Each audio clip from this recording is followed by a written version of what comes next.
Hi guys, welcome back to the channel.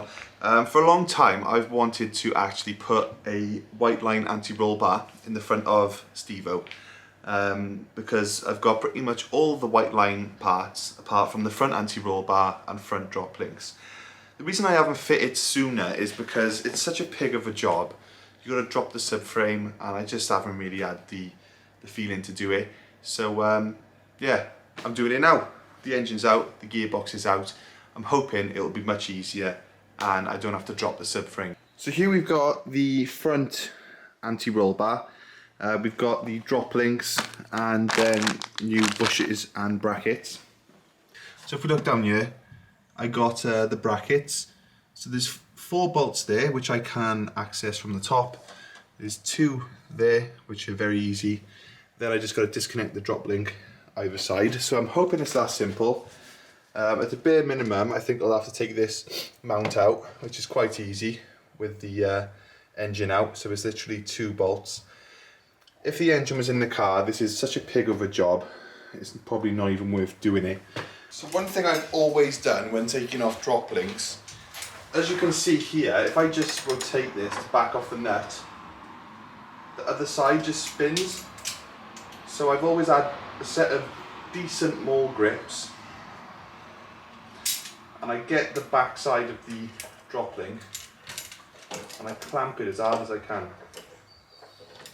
And usually, with a bit of struggling, you can get it off.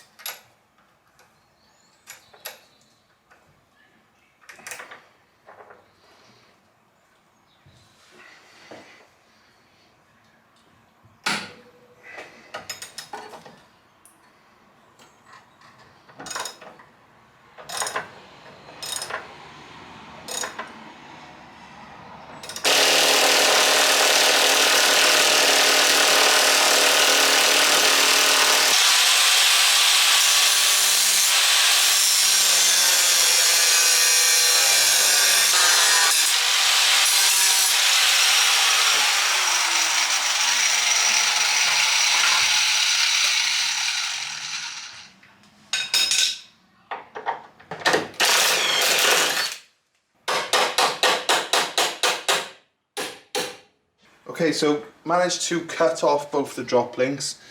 The other one was much more stubborn, but yeah, got it off in the end. So yeah, I've just unbolted this. It's only 3 bolts. It's the rear engine mount. Then I've got to take off the 4 nuts, the 4 bolts rather, holding on the anti-roll bar. And then we're going to find out once and for all if we can take it out without dropping the subframe.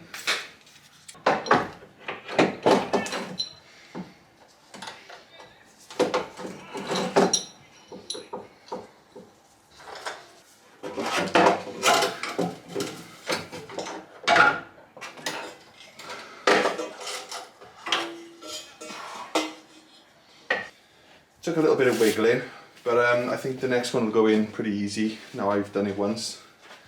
Obviously, because the engine's not in, you can move the bar much more than you would be able to otherwise. So the bar doesn't come with the lateral locking collars, as they're called in the manual. It says you can purchase them separately. I don't know why that is. The rears come with them pre-fit. The front hasn't got them. I've also bought these Whiteline Droplinks. You don't really need Whiteline ones. I mean, they're like probably 10 times the price of a normal Droplink. They're like 140 quid for like 2 of them. But they're adjustable, and if you're adjusting the ride height quite a lot, then it allows you to keep the anti-roll bar at its factory sort of angle. So we're going to fit the bar now. It's pretty simple, just the reverse of the removal in this case. If your car has got the engine in, well, this guide's going to be absolutely useless, but it's a much bigger job. I think you're going to have to take all your suspension off, drop the whole subframe, you know, potentially disconnect your brakes as far as I can tell, to do it properly. That's why I haven't done it, because it doesn't really make that much difference. This upgrade, it's just going to make the car understeer more, I think.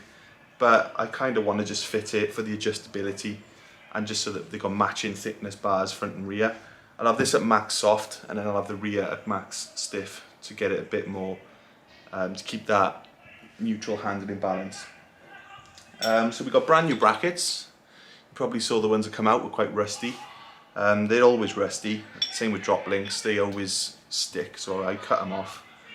But these come with greaseless bushes, so yeah, don't apply grease to them. It says that loads of times in the manual, so I think that's pretty much everything covered. Now we just got to fit them, so let's go and fit the anti-roll bar.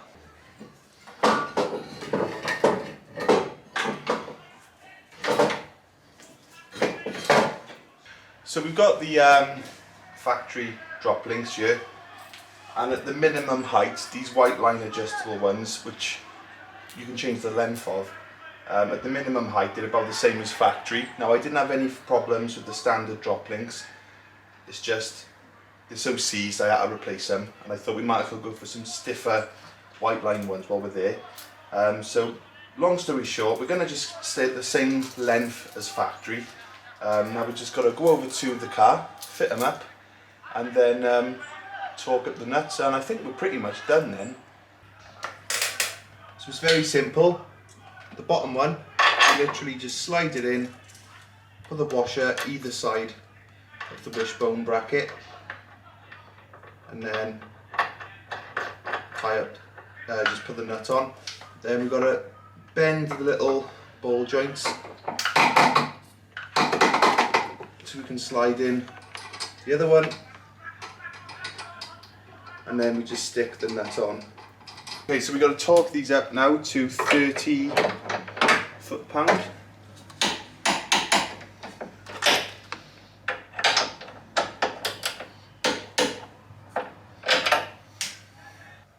So the last thing to do once it's installed, I fit one of them upside down on purpose, because otherwise, if I fit them both the same way up, if you think about it, the thread will be further out, there'll be half a rotation out, so it's only a small thing, but it just popped into my head pretty quickly. And I've had the car corner weighted, so we want these perfectly the same length. So that's why this one appears to be upside down. Now all we have to do is lock this nut here, so obviously really easy to do that.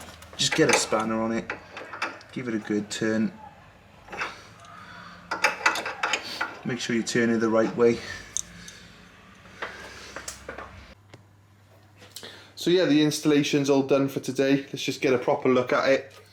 We can see there the nice drop link.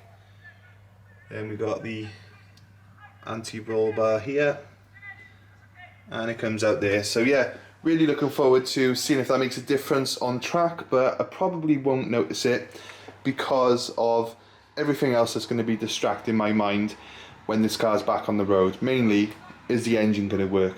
So yeah, it's in. If your engine ever blows up, I would go ahead and fit that anti-roll bar. It's much easier to do it with the engine and gearbox out. But I suppose if your engine and gearbox are out, fitting a front anti-roll bar might be the least of your worries. But yeah, I knew I wanted it. They had a sale on and it was perfect timing.